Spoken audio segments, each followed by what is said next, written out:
Hello ग्रुंडर मित्रों, welcome to market analysis video કે જે આવતા વીકમાં શું થાય એના લેવલ્સ ડિસાઈડ કરશું અને સાથે સાથે આજે આપણે પહેલા ઓઆઈ ડેટા ચેક કરશું. શું કામ તો કે ભાઈ એક પોવલ સાહેબ શુક્રવારના દિવસે રાતે આવીને બોલી ગયા. પોવલ સાહેબ કોણ છે તો કે આપણે અહીંયા આરબીઆઈ ના ગવર્નર છે, એવી રીતે ફેડરલ બેંક છે જે અમેરિકાની આરબીઆઈ ની જેમ એના ગવર્નર છે.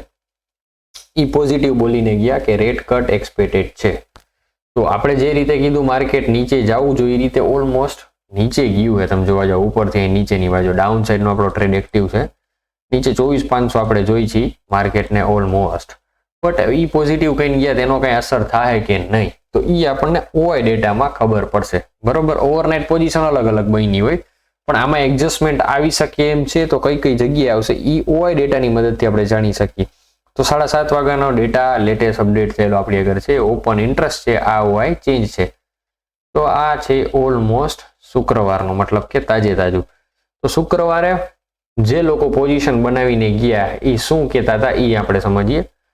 તો તમે લોકો ઓઆઈ ડેટામાં જોઈ શકો છો કે માર્કેટ અત્યારે ઊભું છે વીક સપોર્ટની હાર ઓલમોસ્ટ 24,850 છે. બરોબર, 870 અત્યારે નિફ્ટી ઊભી છે. બરોબર, મતલબ કે 850 નો સપોર્ટ છે. તો કોલ સેલ છે 23 લાખ, પુટ સેલ છે 24 લાખ, મતલબ કે બમણા છે. બરોબર, પુટ સેલ એટલે સપોર્ટ બનેલો. હવે અહીંયા તમે લોકો જોવા જાવ તો શું છે 28 ઓગસ્ટની જે મંથલી ને વીકલી એક્સપાયરી છે, જે આપણે આખા મંથની એક્સપાયરીમાં સપોર્ટ એરિયા છે 24,800 નો, જ્યાં 60 લાખ 56 લાખ 59 લાખ છે. એટલે 60 લાખ તમે ગણીને હાલો પોઝિશન ઓલમોસ્ટ બનેલી છે અને સામે 21 લાખ છે, મતલબ કે 3 ગણી છે પોઝિશન. બરોબર છે, પણ માઇનોર સપોર્ટ કહેવાય. જ્યાં કરોડમાં પોઝિશન હોય ત્યારે એને સિરિયસલી લેવાય, બટ કરોડ સમથિંગ ની પોઝિશન ક્યાંય નથી. 24,500 એ પાછી 68 લાખ પોઝિશન, એટલે એક સ્ટ્રોંગ સપોર્ટ તરીકે તમે જોઈ શકો છો 24,500 ને. તો આપણો વ્યૂ 24,500 નો. સ્ટ્રોંગ રેઝિસ્ટન્સ 25,000 તમે જોવા જાવ તો તાકાતથી કેટલી પોઝિશન બની. કોલ સેલની છે 1,70 લાખ પોઝિશન અને પુટ સેલની છે ખાલી 70 લાખ. તો 1 કરોડ પોઝિશન વધે ને તો અહીંયા ભેગું થાય. બરોબર છે. નીચે જોવા જાવ તો આ બધામાં જે કોલ પુટ સેલ છે એ બધાનો ટોટલ અહીંયા કેટલો હોય તો કે કોલ સેલ છે ટોટલ કેટલા તો કે ભાઈ 8 કરોડ અને પુટ સેલ છે 5 કરોડ. બરોબર છે. તો પુટ કોલ રેશિયોમાં શું કરે, કાંઈ ના હોય, બહુ સિમ્પલ છે. 5 ભાગ્યા 8 કરી નાખો એટલે 0.7 નો જવાબ આવ્યો હોય. બરોબર છે. તો 0.7 મતલબ કે અત્યારે મંદીની સિચ્યુએશન દેખાડે છે ઓન સ્ક્રીન. પણ હવે આપણે ચેક કરીએ કે આ જે પોઝિશન્સ વધી ક્યારે વધી. તો 1,70 લાખ છે તો છેલ્લી 1 કલાકમાં પોઝિશન 1,70 લાખમાંથી 60 લાખ પોઝિશન ઘટી છે. બરોબર છે. અને છેલ્લી 2 કલાકમાં ત્યારે 60 લાખ ઘટેલી છે. તો છેલ્લી 15 મિનિટમાં કઈ વધ્યું નહીં, ઘટેલું જ છે. મતલબ કે લાસ્ટ મુમેન્ટ ઉપર પોઝિશન ઘટતી હતી માર્કેટમાં. તો સેકન્ડ સેશન મતલબ કે 12 વાગ્યા પછી શુક્રવારે શું થયું તો કે 2 કરોડ ને કેટલી 40 લાખ પોઝિશન હતી ને ઓલી બાજુ પુટમાં કેટલી હતી તો તે 1 કરોડ. તો એમાંથી વધી કેટલી 73.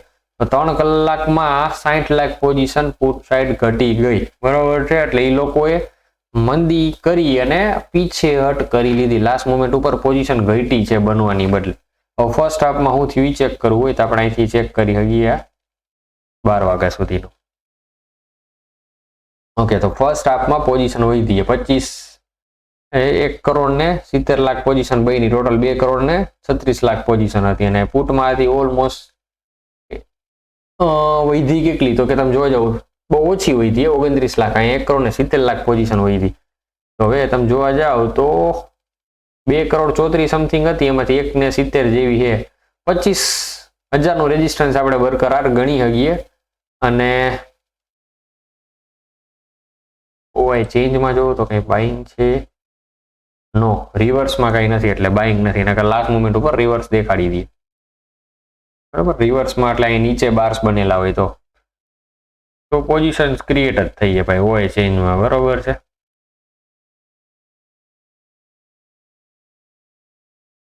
ચાલો આપણા ફેવરમાં છે માર્કેટ, આપણા જેમ જ વિચારે છે. મતલબ જે લોકો પોઝિશન બનાવી નહીં, ચાલો આટલું મહેનત કર્યા પછી આપણને ખબર પડી ગઈ કે ઓઆઈ ડેટા આપણને એમ કહે કે મંદીનો માહોલ એ નહીં દેખાય. હવે જો કાલના દિવસમાં તેજી થાય કાં તો કે તમે ડાઉ જોન્સ જોવા જાઓ તો ડાઉ જોન્સ ઓલમોસ્ટ ગોલ્ડ ને સિલ્વરમાં તો ભૂકા નીકળી ગયા. બરોબર, ગોલ્ડ ને સિલ્વરમાં ભૂકા નીકળી ગયા.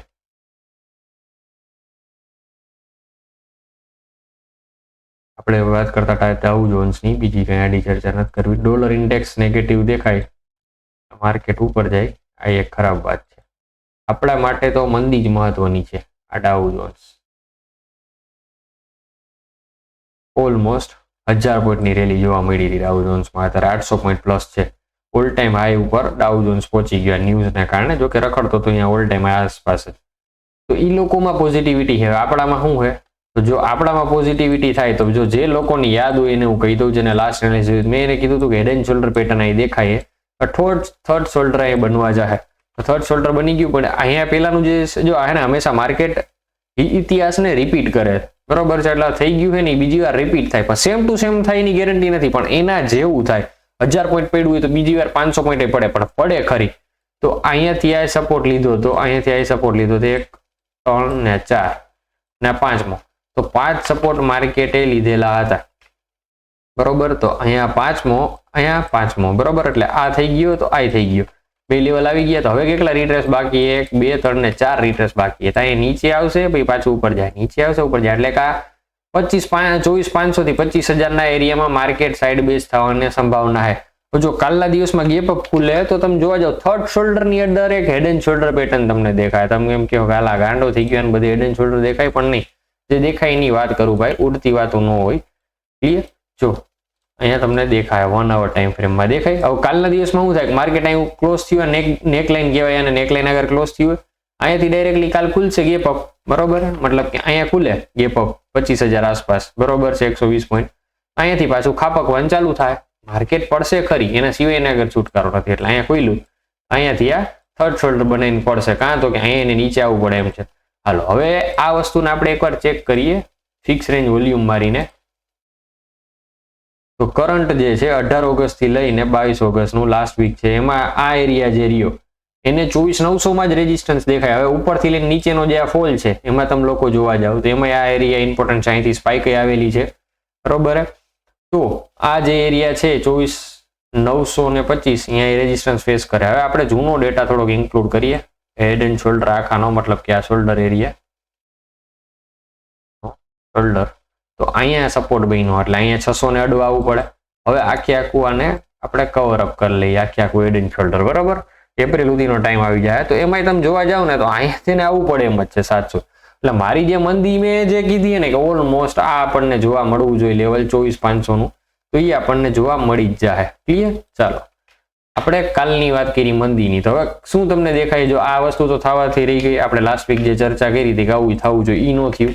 આપણી આગળ અત્યારે શું કરંટ ટ્રેડ ચાલુ છે, તો કરંટ ટ્રેડમાં આપણી આગળ જે રેઝિસ્ટન્સ હતું ને એની બદલે આવી ગયું 25,150. નકર આપણે 25,250 રાખવું પડે એમ હતું, તો આપણી આગળ કરંટ રેઝિસ્ટન્સ આવી ગયું. અહીંયા આપણી એન્ટ્રી બને 25,000. તો કાલના દિવસમાં ગેપ અપ ખુલે તો અહીંથી આ વળાકલીને આમ ફટ કરતું નીચે આવશે. આ નેકલાઇન છે, ક્લિયર? નેકલાઇન બ્રેક કરી દે એટલે આપણી એન્ટ્રી પ્લાન શું કરવાની રહી? જેવું અહીંયા ખુલે 15 મિનિટની બે લાલ કેન્ડલ બને, અથવા ઈ ન કરવું હોય તો એક લાલ કેન્ડલ અહીંયા બને 15 મિનિટની, આ લો બ્રેક કરે એવી, મતલબ કે 800 નો લો બ્રેક કરે, ત્યાંથી ડાઉન ટ્રેન્ડ ખેંચી શકો, બરોબર. વ્યૂ ડાઉન છે, તમે 9 EMA નો સહારો લઈને ટ્રેડ કરી ખેંચી શકો એવી રીતે. આ લ્યો 110 પોઈન્ટ નો એસએલ, 800 બ્રેક થાય એન્ટ્રી, 24,920 નો એસએલ અને 300 પોઈન્ટ નો ટાર્ગેટ 24,500 નો, બરોબર. એટલે અહીંયા બે લેવલ્સ આપણને મળી ગયા. ટૂંકું ટચ ફ્યુચરમાં ટ્રેડ કરવાની મજા આવશે. હું ટ્રેડ કરું તો ની વાત છે ફ્યુચરમાં. ચાલો, બેંક નિફ્ટીમાં શું હતું? 55,000 બ્રેક થાય તો ડાઉન, બરોબર છે. આ રેઝિસ્ટન્સ છે, મેં શું કીધું તું આ બ્રેક કરે તો અહીં સુધીનો ટ્રેડ બહુ સિમ્પલ છે. આમાં કઈ મહેનત જાજી નથી.